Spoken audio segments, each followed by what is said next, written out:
Hello viewers, welcome to filmi craft. நான் உங்கள் அருண். இந்த எபிசோடில் ஒரு சில படங்கள்லாம் நம்ம முழுவதுமாக பார்த்து முடிச்சதுக்கப்புறம் கூட இந்த படத்தில் என்ன தாங்க சொல்ல வந்திருக்காங்க அப்படிங்கிற மிகப்பெரிய கேள்வி நம்மளுடைய மனசில் எழும். அப்படி ஒரு படம் தான் இன்றைக்கி நம்ம விமர்சனம் பண்ண போகிற படம். இந்த படத்தை பொறுத்தளவுக்கு இந்த படத்தில் புரியாத புதிராக சில விஷயங்கள் இருக்குது. இதை நான் பின்னாடி ஸ்பாய்லர்னு சொல்லி ஒரு தனி கட்டு அங்கே நான் சொல்லிடுறேன். ஸோ அதுக்கு முன்னாடி கட் பண்ணிட்டு போகிறவங்க போய் இந்த படத்தை பார்க்கணுங்கிறவங்க பாருங்கள். ஆனால் இந்த படம் உலக படமெல்லாம் அதிகமாக பார்க்குறவங்களுக்கு வித்தியாசமான ஒரு அனுபவத்தை கொடுக்கக்கூடிய ஒரு படமாக இருக்கும். அதில் மாற்று கருத்து இல்லை. இப்போ அப்படி ஒரு படமாக இந்த எபிசோடில் நம்ம பார்க்க போகிற படம் 2019 ஒரு மலையாளம் சைக்காலஜிக்கல் ட்ராமாவாக வெளியான சோலா. இப்போது இந்த படத்துடைய ஒன்லைன் ஸ்டோரி என்ன அப்படின்னு நம்ம பார்த்துடலாம். தன்னுடைய பாய் ஃப்ரெண்டோடு சேர்ந்து பக்கத்தில் இருக்க டவுனுக்கு ஜாலியாக சுற்றி பார்த்துட்டு வரணும் அப்படின்னு நினைக்கிற ஒரு மலை கிராமத்தை சேர்ந்த படத்துடைய கதாநாயகி. ஆனால் போகிற இவங்களுடைய வாழ்க்கை இதுக்கப்புறம் தலைகீழாக மாறப்போகுது அப்படிங்கிறது இவங்களுக்கு அப்போ தெரியாது. இதுக்கப்புறம் இந்த கதையில் நடந்தது என்ன, இதுதான் இந்த படத்துடைய ஒன்லைன் ஸ்டோரியை. இப்போது இந்த படத்துடைய டீட்டெயில் ரிவ்யூக்கு போகலாம். முதல்ல அந்த படத்துடைய கதை என்ன அப்படின்னு நம்ம பார்த்துருவோம். இந்த படத்துடைய ஆரம்பத்திலேயே ஒரு பாட்டி ஒரு சின்ன பிள்ளைகிட்ட ஒரு கதை ஒன்று சொல்கிறாங்க. அதாவது ஒரு பெரிய இளவரசன் ஒருத்தன் இருந்தாலும் அவனுக்கு இல்லாத படைபலமோ பணபலமோ எதுவுமே கிடையாது. இருந்தாலும் அவனுக்கு ஒரு மிகப்பெரிய பிரச்சனை இருந்தது. அது என்ன அப்படின்னா, போருக்கு போகும்போது ரத்தம் அப்படிங்கிறத கண்டாலே அந்த இளவரசனுக்கு பயமா. இதை விட வேற என்ன ட்ராபேக் வேணும்? அதனால ரத்தத்தை கண்டாலே பயப்படுற நம்ம எப்படி போரில் போய் வெற்றி வாகை சூட முடியும், இதுக்கு ஏதாவது ஒரு முடிவு காணணும் அப்படின்னு சொல்லி கடைசியாக அவனுக்கு ஒரு முடிவு கிடைச்சதான். அது என்ன அப்படின்னா, நம்ம தமிழ் கதையெல்லாம் சொல்லுவோம் பாருங்க, 7 கடல் 7 மலை தாண்டி போகணுங்கிற மாதிரி ஒரு காட்டுக்குள்ளே போய் அந்த காட்டுக்குள்ளே ஒரு கன்னிப்பெண் இருப்பா. அந்த கன்னிப்பெண் கிட்ட ஒரு பொக்கிஷம், ஒரு ட்ரெஷர் ஒன்று இருக்கும். அதை அவன் வாங்கிட்டான், அந்த ட்ரெஷர் அவன் அடைஞ்சிட்டான் அப்படின்னா அவனுக்கு இந்த இரத்த பயம் போயிடும் அப்படின்னு ஒரு பாட்டி கதையாக ஒரு சின்ன பிள்ளைகிட்ட சொல்லிக்கிட்டு இருக்காங்க. ஆனால் அந்த சீன் அப்படியே அப்ரப்டாக கட் பண்ணப்படுது. இப்போ படத்தில் நம்ம கதாநாயகியுடைய பேர் ஜானகி, ஜானு எப்படி வேணாலும் வச்சுக்கோங்களேன். இவங்க பேசிக்காக ஒரு மலை கிராமத்தை சேர்ந்த ஒரு பொண்ணு. இவங்க இந்த டவுனு சிட்டி எல்லாம் எப்படி இருக்குன்னு பார்த்ததே கிடையாது. இவங்களுக்கு ஒரு லவ்வர், ஒரு பாய் ஃப்ரெண்டு. அந்த பையன் எங்கே வேலை பார்க்குறார் அப்படின்னு கேட்டிங்கன்னா, இந்த கேரளாவில் ஜீப்பெல்லாம் வச்சுருப்பாங்களே டூரிஸ்ட்டை கூட்டு போகிறதுக்காக, அந்த மாதிரி ஒரு ஜீப்பில் ஒரு டிரைவர் ஒருத்தர் இருக்கார். அந்த டிரைவர்கிட்ட கிளீனராக வேலை பார்க்குறான் இந்த பையன். இந்த பையனுக்கு இந்த படத்தில் பேரே இல்லை. அதே மாதிரி இந்த டிரைவர் இருக்கார் இல்லையா, அந்த டிரைவரை நம்ம சொல்லுவோம்ல, பாஸ் ஏதாவது பார்த்து பண்ணுங்க பாஸ், கொஞ்சம் ஹெல்ப் பண்ணுங்க பாஸ் அப்படின்னு சொல்லி நம்மளுடைய முதலாளிகிட்ட, நான் சொல்கிறது இந்த பாஸ் இல்லை, நம்மளுடைய பாஸ், சூப்பர்வைசர், மேனேஜர் எப்படி வேணால் வச்சுக்கோங்களேன், அந்த பாஸ்ன்னு சொல்கிறோம் இல்லையா, அதுக்கு பதிலாக ஆசானே அப்படின்னு அந்த பையன் கூப்பிட்றான் அந்த டிரைவரை. ஏன்னா அவர் தான் முதலாளி, அவர் தான் சம்பளம் கொடுக்கணும் சாப்பாட்டுக்கு. இப்போ இந்த பையன், அதாவது தன்னுடைய காதலன் மூலமாக அந்த காதலன் ரொம்ப கம்பல் பண்ணி, இங்கே பாரு எவ்வளவு நாள் தான் இங்கே சும்மா அந்த மலை கிராமத்திலே சுற்றிக்கிட்டு இருப்பேன், ஊர் எவ்வளோ அழகாக இருக்கும் தெரியுமா, டவுன்லாம் எவ்வளோ சூப்பராக இருக்கும் தெரியுமா, எவ்வளோ பெரிய பெரிய பில்டிங்கு, அங்கே மால்ஸ், சினிமா தேட்டர்லாம் இருக்கும் தெரியுமா, நீ வா ஒரு நாள் கூப்பிட்டு போகிறேன் உன்னை அப்படின்னு சொல்லி அந்த பொண்ணை ஆசை காமிச்சு அன்னைக்கு கிளம்புறதுக்கு தயாராகிற அந்த பொண்ணு இப்போ ஒரு மலை பகுதி, அதில் இருக்க ஒரு பாதையில் இந்த ஜீப்பு நின்றுக்கிட்டு இருக்கு. டிரைவரும் கிளீனராக அந்த லவ்வர் பையனும் நின்றுக்கிட்டு இருக்காங்க. அந்த பொண்ணு காட்டுக்குள்ளேருந்து வருது. இப்போ அந்த வர்ற பொண்ணு இந்த பையனை பார்த்த உடனே நம்ம டவுனுக்கு போக போகிறோன்னு ஒரு சந்தோஷமாக வந்த பொண்ணு டக்குன்னு அங்கேயே நின்று, இல்லை நான் வரலை அப்படிங்குது. ஏன் அப்படின்னு கேட்டிங்கன்னா, கூட அந்த டிரைவரும் இருக்காப்புல. அந்த பொண்ணு எதிர்பார்த்தது என்ன, தான் காதலை மட்டும் வருவான், அவன் கூட போய் ஜாலியாக சுற்றி பார்த்துட்டு வரலாம் அப்படிங்கிறது தான். கூட ஒரு ஆளை வச்சுக்கிட்டு நம்ம எங்கே காதல் வார்த்தைகளெல்லாம் இங்கே மொழியிறது. அதனால இந்த பொண்ணுக்கு அங்கே விருப்பம் இல்லாமல் போயிடுது. இருந்தாலும் இங்கே பாரு, அவர் சும்மா போகிற வழியில் பஸ் ஸ்டாண்டில் நம்ம இறக்கி விட்டு போயிடுவாப்புல, நீ வா சொன்னதை கேளு, நம்ம எவ்வளோ கஷ்டப்பட்டு பிளான் பண்ணியிருக்கோம், உங்கள் வீட்டுக்கு வேறு தெரியாமல் அப்படின்னு சொல்லி கடைசியாக அந்த பையன் அந்த பொண்ணை கன்வின்ஸ் பண்ணி அந்த ஜீப்பில் ஏற்றிட்டு இந்த 3 பேரும் அங்கேருந்து கிளம்புறாங்க. இந்த படத்துலையே கரெக்டாக சொல்லணும் அப்படின்னா இந்த 3 பேர் தான் வச்சுக்கோங்களேன். இது போக 1-2 கதாபாத்திரம் அங்கங்கே ஸ்க்ரீனில் வந்துட்டு போகும். ஆனால் அந்த கதாபாத்திரத்துக்கு எந்த இம்பார்ட்டன்ஸுமே கிடையாது. இந்த 3 கதாபாத்திரங்கள் தான் இந்த ஸ்க்ரீனை மொத்தமாக ஆண்டது அப்படின்னே நீங்கள் சொல்லலாம். இப்போ இந்த 3 பேர் இங்கேருந்து இந்த பிரயாணத்தை தொடங்குறாங்க. இப்போது இங்கேருந்து இவங்க நினச்ச மாதிரி அந்த டவுனுக்கு போகிறாங்க. அங்கே ஷாப்பிங் மால் அது இதுன்னு எல்லா இடத்துக்கும் போகிறாங்க. அந்த பெண்ணு வந்து கண்களை அகல விரித்து பார்க்குற, பயங்கர ஆச்சரியம், இப்படியெல்லாம் ஒரு உலகம் இருக்குதா அப்படிங்கிற அளவுக்கு. ஏன்னா அந்த மலைக்காட்டை தவிர அந்த பொண்ணு எங்கேயும் வெளியே வந்ததில்லை. அப்படி ஒரு கதாபாத்திரம், கதாநாயகியுடைய கதாபாத்திரம். இப்போ இந்த ட்ராவல்லையே ஊடால ஒரு தடவை ஒரு டீ கடையில் வண்டியை நிறுத்துறாங்க. அப்போ அந்த இடத்துல அந்த பொண்ணு, நான் பாத்ரூம் போயிட்டு வந்துடுறேன் அப்படின்னு சொல்லி ஒரு ரெஸ்ட் ரூமுக்கு ஒரு சின்ன தகர டோர் போட்டு பூட்டி வைக்கப்பட்டிருக்கு. ஒரு சின்ன பாத்ரூம் மாதிரி இருக்குது, கூரை செட்டு மாதிரி. அதுக்குள்ளே அந்த பொண்ணு பாத்ரூம் போகலாம் அப்படின்னு போயிட்டு அந்த கதவை சாத்தும் போது உங்களுக்கு தெரியும் பாத்ரூம் டோர்னாவே நம்ம ஆளுங்க எப்படி படம் வரைந்து பாகத்தை குறித்து வச்சுருப்பாங்க அப்படிங்கிறது. அதே மாதிரி ஒரு சம்பவம் அங்கேயும் இருக்குது. ஆனால் இதை பார்க்கும்போதே இந்த சமூகத்தில் பெண்களின் மீதான ஒரு பார்வை, அதுவும் ஆண்களுக்கு எப்படி இருக்குது அப்படிங்கிறத சிம்பாலிக்காக ஒரு ஷார்ட்டாக வச்சிருப்பார் படத்துடைய டைரக்டரு. அந்த கதவை பார்த்தீங்கன்னா உங்களுக்கு தெரியும். இப்போ அங்கேருந்து அந்த பொண்ணு திருப்பி ரிட்டர்ன் வந்தவொடனே கிளம்புறாங்க, போகிறாங்க, எல்லா இடத்தையும் சுற்றி பார்க்குறாங்க, ஜாலியாக என்ஜாய் பண்ணுறாங்க. கடற்கரையில் போய் தன்னுடைய காதலனோட குளியெல்லாம் போட்டு உருண்டு எந்திரிச்சு ஜாலியாக என்ஜாய் பண்ணிவிட்டு இந்த பொண்ணு திருப்பி ஊருக்கு வரணும். நைட் ஆகிடுது.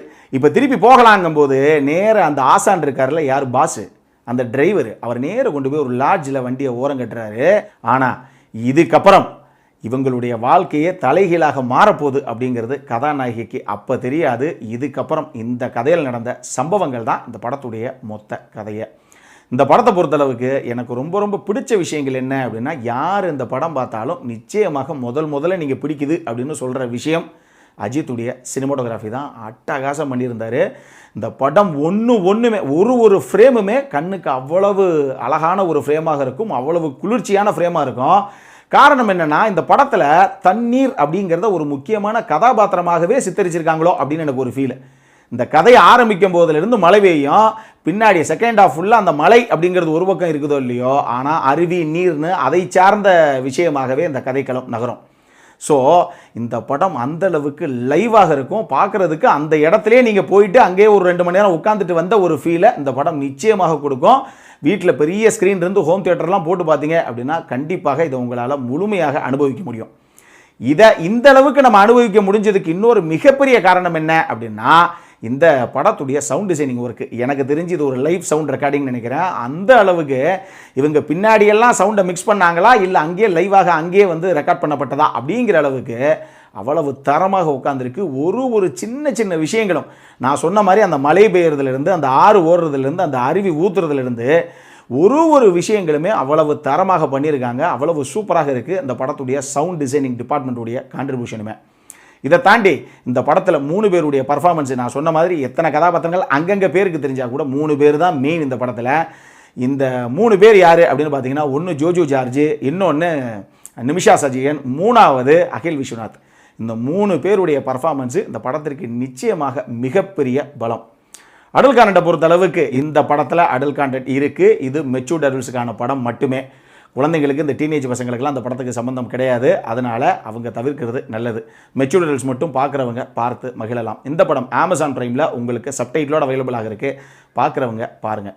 இப்போ நான் சொன்ன மாதிரி இந்த படத்தில் புரியாமல் போன ஒரு விஷயம் ஒன்று இருக்குது, சர்ச்சைக்குள்ளான ஒரு விஷயம் ஒன்று இருக்குது. அது என்னங்கிறத ஸ்பாய்லர் இப்போ நான் பேச போகிறேன். கட் பண்ணுறவங்க இதோட கட் பண்ணிவிட்டு போகலாம். இந்த படத்தை பொறுத்தளவுக்கு இவங்க, அதாவது அங்கேருந்து கிளம்புன கதாநாயகி கடைசியாக எல்லா இடத்தையும் சுற்றி பார்த்துட்டு ஊருக்கு ரிட்டர்ன் வரலாங்கும்போது நைட் ஆகி போயிடும். இப்போ ஒரு லாட்ஜில் இவங்க தங்குவாங்க. இது வரைக்கும் கதை ரொம்ப கிளியராக புரிஞ்ச கதையாகவே தான் போகும். இப்போ இந்த லாட்ஜில் இந்த பொண்ணு யார், கதாநாயகி, இந்த டிரைவர் கதாபாத்திரம் இருக்கார் இல்லையா, யார், இந்த ஆசான், அவர் இந்த கதாநாயகியுடைய லவ்வராக இருக்கக்கூடிய இந்த பையனை நீ போய் சாப்பாடும் சரக்கும் வாங்கிட்டு வான்னு சொல்லி வெளியே காசு கொடுத்து அனுப்பிவிட்டு கடைசியாக அந்த பெண்ணை பலாத்காரம் பண்ணிடுவார். ஆனால் இந்த பலாத்காரம் முடிஞ்சதுக்கப்புறம் இந்த பொண்ணு அந்த டிரைவர் பின்னாடியே தான் எங்கே இருந்தாலும் போகும். ஏன்னா கதை அங்கேருந்து அந்த லாட்ஜை விட்டு வெளியே வந்து இவங்க கிளம்பிடுவாங்க. இதுக்கப்புறமும் இந்த பொண்ணு ஒருத்தர் தன்னை பலாத்காரம் பண்ணிட்டார் அப்படின்னா அதுக்கப்புறம் அவர் பின்னாடி யாராவது சுற்றுவாங்களா இல்லை யாரையாவது திரும்பி பார்ப்பாங்களா அவரை? ஆனாலும் கதாநாயகி அதுக்கப்புறம் ஹீரோவை சீந்த கூட மாட்டாங்க. ஹீரோவை ஓரம் கட்டிட்டு அந்த டிரைவர் பின்னாடியே தான் படத்துடைய கடைசி சீன் வரைக்கும் போவாங்க. இதுவும் கிளைமேக்ஸ் எல்லாம் போகும்போது நம்ம பாய் ஃப்ரெண்டு கதாபாத்திரம் இருக்கு இல்லையா, அவர் இந்த ஆசான், இந்த பாஸ் யாரு கற்பழிச்சாரோ, உன்னை நம்பி என்னுடைய காதலியை நான் விட்டுட்டு போனேன், ஆனால் நீ பலாத்காரம் பண்ணிட்ட, நீ எல்லாம் வாழ்றதுக்கு தகுதியே இல்லைங்கிற அளவுக்கு கத்தி எடுத்து கடைசியாக தன்னுடைய ஆசானியை குத்தி கொன்றுவார் இந்த லவர் பாய். இப்போ ஆடியன்ஸான நமக்கு என்ன தோணணும்? சரியான தண்டனை தாண்டா உனக்கு. ஒரு பொண்ணை உன்னை நம்பி விட்டுட்டு போனால் அந்த பொண்ணை கெடுத்துட்டு நீயே, உனக்கு இந்த சாவு தேவைதான் அப்படிங்கிற ஒரு எண்ணம் வருமா இல்லையா? ஆனால் இந்த படத்துடைய கிளைமேக்ஸில் டேரக்டர் எப்படி முடிச்சிருப்பாருன்னா, தன்னை எவன் கெடுத்தானோ அவனை தான் எந்த லவ்வரை நம்பி வந்தோமோ அந்த லவ்வரே கத்தியால் குத்தி கொலை பண்ணதுக்கு அப்புறம் நீ பண்ணது தப்பு, நீ எப்படி அவனை கொலை பண்ண போச்சுன்னு சொல்லி தன்னை கூட்டிட்டு வந்த தன்னுடைய லவ்வருடைய தலையிலேயே கல்லை போட்டு அடிச்சே கொன்றும் படத்துடைய கதாநாயகி. அப்படி தான் இந்த கதை முடியும். இதனால தான் பல பேர்த்துக்கு பல குழப்பங்கள் இந்த கதை பார்க்குறதில்ல. ஏன் சார், நம்மளை கெடுத்துட்டாங்க அப்படின்னா அவருக்கு தண்டனை அப்படிங்கிறது கண்டிப்பாக கிடைச்சித்தானே ஆகணும். அதுதான் நடந்தது. அப்புறம் எதுக்காக நல்லவனான யாரை நம்பி கதாநாயகி வந்தாங்களோ அவரை எதுக்கு கதாநாயகியை கல்லை போட்டு கொல்லணும் அப்படிங்கிற கேள்வி தான் பல பேர்த்துக்கு வந்துச்சு. இங்கே தான் ஒரு விஷயம் சொல்லப்படுது. இந்த படத்தை பொறுத்தளவுக்கு, அதாவது இந்த படம் கிடையாது, இந்தியாவை பொறுத்தளவுக்கு நமக்குன்னு ஒரு கலாச்சாரம் இருக்குது. ஒருவனுக்கு ஒருத்தி கற்புங்கிறது ரொம்ப பெரிய விஷயம். நான் படத்துடைய ஆரம்பத்திலேயே, இந்த கதையுடைய ஆரம்பத்திலேயே ஒரு பாட்டி ஒரு பிள்ளை கிட்ட கதை சொன்னதாக சொல்லியிருப்பேன் இல்லையா? அந்த குட்டி பிள்ளை நம்ம கதாநாயகியாக கூட இருக்கலாம். ஆனால் அவங்க அதை எங்கேயும் கிளியராக டிபிக் பண்ணலை, எங்கேயுமே சொல்லலை படத்தில். ஒருவேளை கதாநாயகியுடைய பாட்டி கதாநாயகி கிட்ட கூட இப்படி ஒரு கதையை சொல்லியிருக்கலாம். ஒரு அரசனுடைய பலத்தையும் படைபலத்தையும் பணபலத்தையும் எல்லாம் தாண்டி அதை விட உலகத்தில் உயர்ந்த விஷயம் எது அப்படின்னா ஒரு கன்னி பெண்ணுடைய கற்பு. அப்போ அந்த பொண்ணு கற்புங்கிறது இந்த உலகத்தில் எல்லாத்தையும் விட பெரிய விஷயம். அந்த கற்பை ஒருத்தன் சூறையாடிட்டான் அப்படின்னா வேற வழியே கிடையாது. இனிமேல் நம்ம அவனைத்தான் கல்யாணம் பண்ணி ஆகணும், வேற வழி கிடையாது. அதான் இந்த உலகம் எதிர்பார்க்குற விஷயமும் கூட. இன்னொரு பக்கம் தான் நம்பி வந்த தன்னுடைய காதலன் கொத்தவரங்க மாதிரி இருப்பாப்ல, அவருக்கு எந்த ஒரு பலமும் கிடையாது. ஒரு பொண்ணை விட்டுட்டு நீ போய் சாப்பாடும் சரக்கும் வாங்கிட்டு வா அப்படின்னு தன்னுடைய ஆசான் சொல்லும் போது, யோ நான் எப்படி போகிறது, நான் நம்பி கூட்டு வந்த பொண்ணு, உன்னை விட்டு நான் எப்படி போவேன், அதெல்லாம் போக முடியாது அப்படின்னு ஒரு பாஸை எதிர்த்து பேசுகிற சக்தி கூட இல்லாத ஒரு பய நம்மளை எங்கே பிற்காலத்தில் காப்பாற்ற போகிறான் அப்படிங்கிற ஒரு எண்ணமாக கூட இருக்கலாம். இதனால அந்த பொண்ணு கடைசி வரைக்கும் தன்னுடைய கற்பை யாருக்கிட்ட இழந்தாங்களோ அவரைத்தான் கல்யாணம் பண்ணணும், அவர் கூடயே இனிமேல் போயிடலாங்கிறனால தான் படம் எடுக்கணும். இதுக்கப்புறம் அந்த டிரைவர் கதாபாத்திரையை தான் ஃபாலோ பண்ணி போவாங்க. அவங்க எங்கே போகிற, அவன் கூட எதுக்கு போகிற, அவன் தான் வாழ்க்கையை சீரழிச்சவன் அப்படின்னு இந்த ஹீரோ கதாபாத்திரம் பல தடவை சொன்னால் கூட நீ போறியா இல்லையா, இங்கேருந்து கிளம்பி போ, மூஞ்சிலே முடிக்க விரும்பலை அப்படின்னு தான் கதாநாயகியுடைய அந்த கதாபாத்திரம் கடைசி வரைக்கும் பேசும். ஆனால் இதுதான் டைரக்டர் காட்ட வந்த ஒரு கதை. ஆனால் இது ஒரு பெரிய சர்ச்சைக்குள்ளான பொருளாகவும் விவாத பொருளாக மாறி போச்சு. ஏன்னா அப்போ நமக்கு பிடிக்காத ஒரு நபர் தன்னுடைய விருப்பமே இல்லாமல் தன்னை ஒருத்தன் பாலியல் பலாத்காரம் பண்ணிக்கிட்டா கூட நம்ம இந்திய பெண், நமக்கு கற்பு தான் முக்கியம், இனிமேல் அவனை தான் கல்யாணம் பண்ணிக்கணும் அப்படின்னு சொல்லி பிடிக்காதவனாக இருந்தால் கூட, ஒரு குடிகாரனா மோசமானவனா கொலகாரனாக இருந்தால் கூட கடைசியாக அவனை தான் கல்யாணம் பண்ணிக்கணும் அப்படின்னு தான் நீங்கள் சொல்ல வர்றீங்களா? இந்த மாதிரி ஒரு நல்ல படத்தை தான் நீங்கள் பெண்களுக்கு, வருங்கால பெண்களுக்கு நீங்கள் எடுக்கணும்னு நினைக்கிறீங்களா அப்படின்னு சொல்லி அது ஒரு பிரச்சனையாக பின்னாடி வெடிச்சு போச்சு.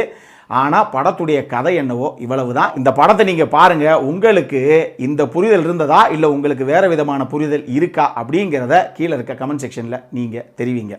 ஆனாலும் இந்த படம் ஒரு படமாக பார்க்கும்போது வித்தியாசமான ஒரு உலக படம் பார்த்த ஒரு அனுபவத்தை உங்களுக்குள்ள கடத்தக்கூடிய ஒரு படம் தான். அதனால தான் இந்த படத்துடைய ரிவ்யூவை. இந்த படத்திற்கு ஃபில்மிகிராஃப்ட் கொடுக்கக்கூடிய ரேட்டிங் 6.5 out of 10. இதே மாதிரி இன்னொரு படத்தோட அடுத்த முறை உங்களை சந்திக்கிற வரைக்கும் it is Arun signing off. By.